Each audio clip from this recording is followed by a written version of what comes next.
मध्ये नगरपालिका निवडणुकीची रणधुमाळी सुरू आहे। आपण सध्या जेजुरी या ठिकाणी आलोय। जेजुरी नगर पंचायतीची निवडणूक सुरू आहे। या नगरपंचायतीच्या निवडणुकीसाठी राष्ट्रवादी काँग्रेस अजित पवार गटातून जयदीप बारबा हे नगराध्यक्ष पदाचे उमेदवार आहेत। आपण त्यांच्याशी बातचीत करणार आहोत।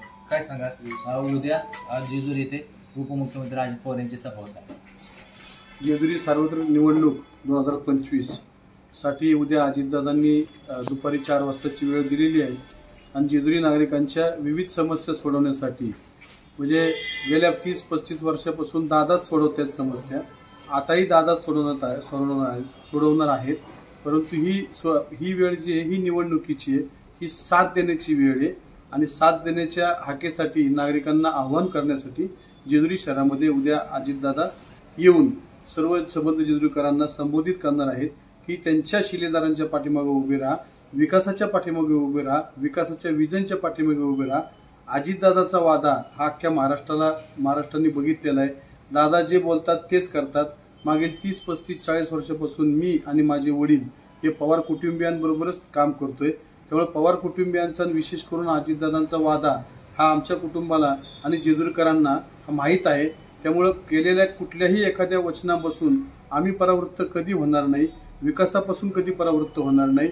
जनतेला दिलेल्या विश्वासाला निश्चितपणे आम्ही त्या ठिकाणी पात्र राहू आणि पाठीमागा अजितदादांची साथ असल्यामुळं येणाऱ्या अर्थसंकल्पातून जेजुरी शहराला एकही रुपया कमी पडणार नाही, न भूतो न भविष्यती अशा प्रकारचा मदत, अशा प्रकारची साथ देण्यासाठी उद्या अजितदादांनी सभा घेतलेली आहे आणि सभेच्या माध्यमातून अजितदादा जनतेसमोर ठोस सांगणार आहेत की मागील काळामध्ये कशा पद्धतीने जेजुरीच्या हातामधून सत्ता गेल्यानंतर जेजुरीची ही भकास होऊन गेलेली आहे आणि ह्या जेजुरीचा जर विकास करायचा असेल तर माझ्या शिलेदारांबरोबर राहा, माझ्या लोकांबरोबर राहा आणि माझ्या लोकांना तुम्ही मदत करताल तर मी त्या ठिकाणी तुम्हाला भरघोस अशी मदत जेजुरीकरांना सगळ्या बाबतीमध्ये, जेजुरीचा आर्थिक विकास असेल, जेजुरीचा सामाजिक विकास असेल, धार्मिक परंपरा असतील, या जेजुरीतले नागरिक असतील, वैयक्तिक कामं तर दादा करतातच, पण त्याचबरोबर शैक्षणिक कामं, त्याचबरोबर जेजुरीच्या वेगवेगळ्या विकासाच्या कामांना अजितदादा मदत करणार आहे आणि ते सांगण्यासाठी उद्या अजितदादा या ठिकाणी येत आहेत। गेल्या अनेक वर्षापासून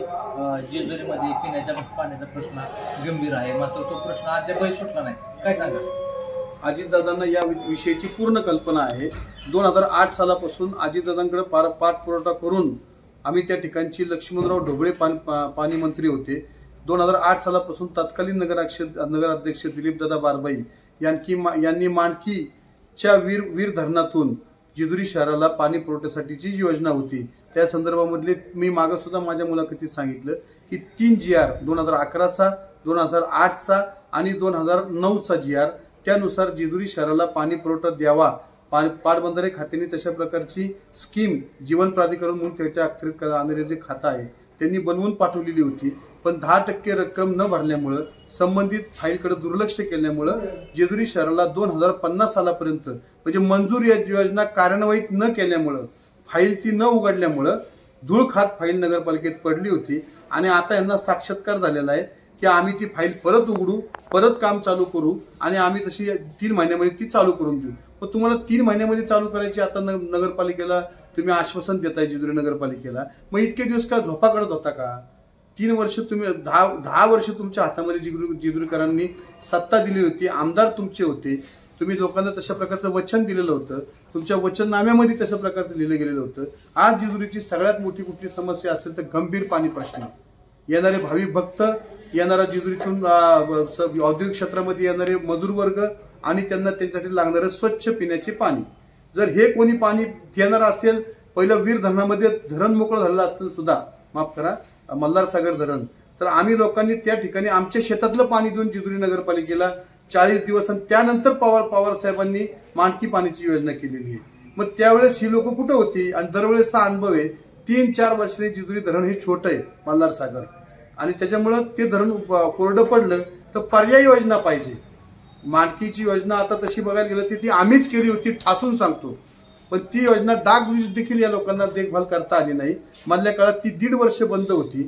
आता त्या योजनेला इम्प्लिमेंट करावं लागणार आहे, त्याच्यामध्ये सुधार करावा लागणार आहे, 2 टप्प्यामध्ये ती योजना करावी लागणार आहे, म्हणजे लोकांना समजून द्या, नागरिकांना नक्की काय येते त्या फाईलमध्ये लिहिलेलं।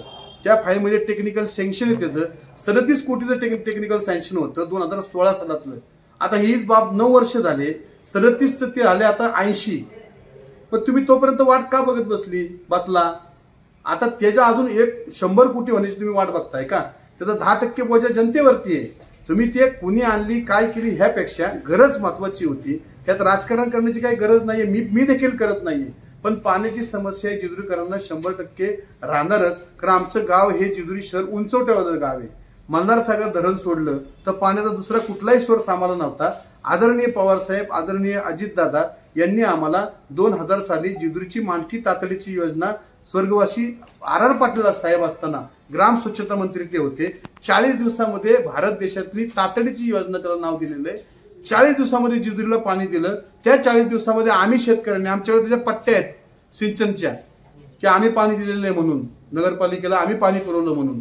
सपशेलपणे हे सरकार बायोमायनिंगचा प्रकल्प असून द्या, तो गुंडाळला. त्याचा भ्रष्टाचार त्याच्यामध्ये मोठा झालेला आहे. त्याची सगळी कागदपत्र पुरावे आमच्याकडे आहेत. भ्रष्टाचार मुक्त जेजुरी, भयमुक्त जेजुरी आणि विकास विमुख जेजुरी जर करायचे असेल तर त्या ठिकाणी अजितदादाच्या आख्यांना साथ देऊन आमच्यासारख्या शिलेदारांना आपण निवडून द्या. आम्ही तुमचेच आहोत, तुमच्यातलेच आहोत. आम्ही जर चुकलो तर आमचे कान पकडा आणि आमच्याकडून काम करून घ्या. मान सन्मान देखील नागरिकांना त्या ठिकाणी मिळालं नाही. प्रचाराच्या माध्यमातून तुम्ही असं जेजुरीमध्ये फिरताय, अशा काय प्रमुख समस्या आहेत की त्या तुम्हाला सोडवण्यासाठी तुम्ही या निवडणुकीमध्ये सहभागी झाला? अहो साहेब, कचऱ्याची गाडी देखील जात नाहीये. गटारं उघडी पडलेली आहेत, सांडपाणी साठलेले. स्वच्छता गृहामध्ये जर तुम्ही नुसतं आज जावा, माझं ओपन चॅलेंज आहे, आज जावा तुम्ही जेजुरीला देशातलं 65वं शहर म्हणून पुरस्कार घेतलेला आहे. तुम्ही एक स्वच्छता गृह बघा, ODF++ पुरस्कार मिळाला आहे. ODF++ म्हणजे काय जेजुरीला विचारलं ना तर सांगता येणार नाही. हागणदारी मुक्त जेजुरी म्हणलेलं आहे त्याच्यामध्ये. मग हागणदारी मुक्त जेजुरी जर असेल आणि तुम्ही व्हिडिओ शूटिंग जाऊन जात तुम्ही काढलं, इथून तुम्ही जावा, मी खोटं बोलत असेल तर स्वच्छता गृहांमध्ये जा. जी स्वच्छता गृह येणाऱ्या भाविकांसाठी, इथल्या गोरगरीब लोकांसाठी बनवलेली आहेत. तुम्ही तिथं उभं नाही राहू शकत, तुंबलेली आहेत ती कितीतरी वर्ष आली. आणि मग जोपर्यंत फक्त पुरस्कार पाहिजे होता तो पुरस्कार ODF++ पुरस्कार आहे. त्याचं नामांकन मिळवण्यासाठी यांनी खोटी त्या ठिकाणी यंत्रणा बसवली. त्या ठिकाणी एक अटेंडंट लागतो, वॉश बेसिन लागतं, तिथं त्या ठिकाणी नॅपकिन पाहिजे, अटेंडंट पाहिजे, सोप पाहिजे हात धुवायला. पलीकडे लेडीज वॉशरूम असेल तर लेडीज अटेंडन्स आवश्यक आहे त्या ठिकाणी असणं. त्या ठिकाणी महिलांसाठीचा त्या ठिकाणचा वेगवेगळ्या महिलांना हातामध्ये त्या ठिकाणी आरोग्याची साधनं त्या ठिकाणी हातामध्ये दिली जातात. अशा प्रकारचं अटेंडन्स असल्यानंतर तर तुम्हाला तो ODF+ पुरस्कार मिळतो. गार्बेज फ्री सिटी आपली जेजुरी आहे का?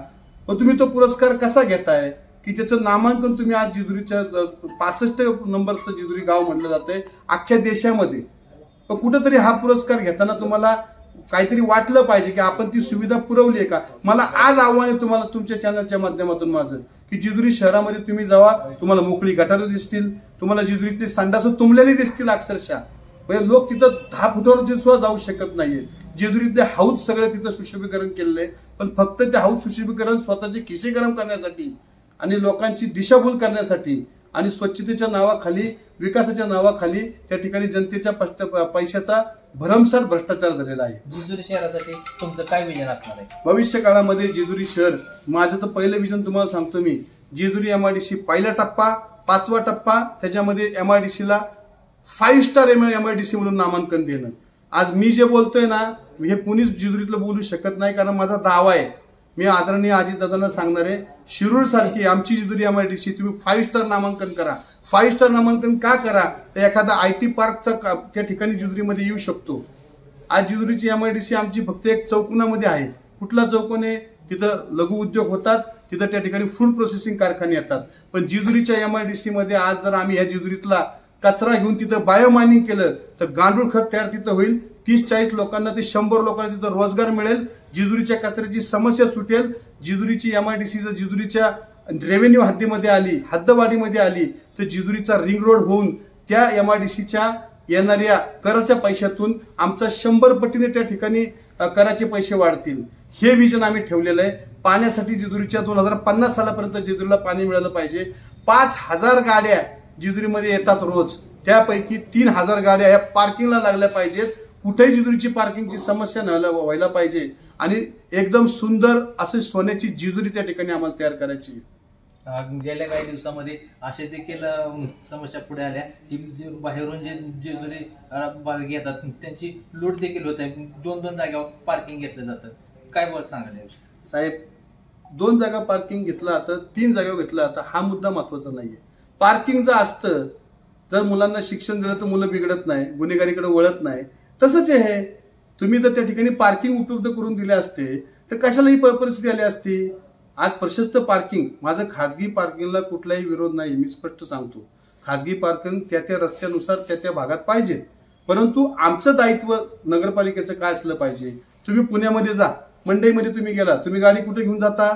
मंडई पार्किंगला आपण न्या म्हणतो, 5-50 रुपये खर्च करतो ना आपण. जर तुम्ही जेजुरीतली माणूस 50 लाखाची गाडी घेऊन आला तर ती गाडी रस्त्यावर लावून तो जेजुरीगड चढायला गेला वरती, गाडीला काय झालं, तिथं त्या ठिकाणी आपल्या वाहतुकीला अडचण झाली, ही जबाबदारी कोणाची आहे? तर माझी जबाबदारी आहे. मेरा गाव मेरा देश, सॉरी, माझ्या गावाला त्या ठिकाणी पार्किंग पाहिजे. आलेला भाविक त्या ठिकाणी बाहेर आनंदाने जेजुरीतनं गेला पाहिजे, ना की आपल्या जेजुरीकरांची बदनामी तिथे झाली पाहिजे.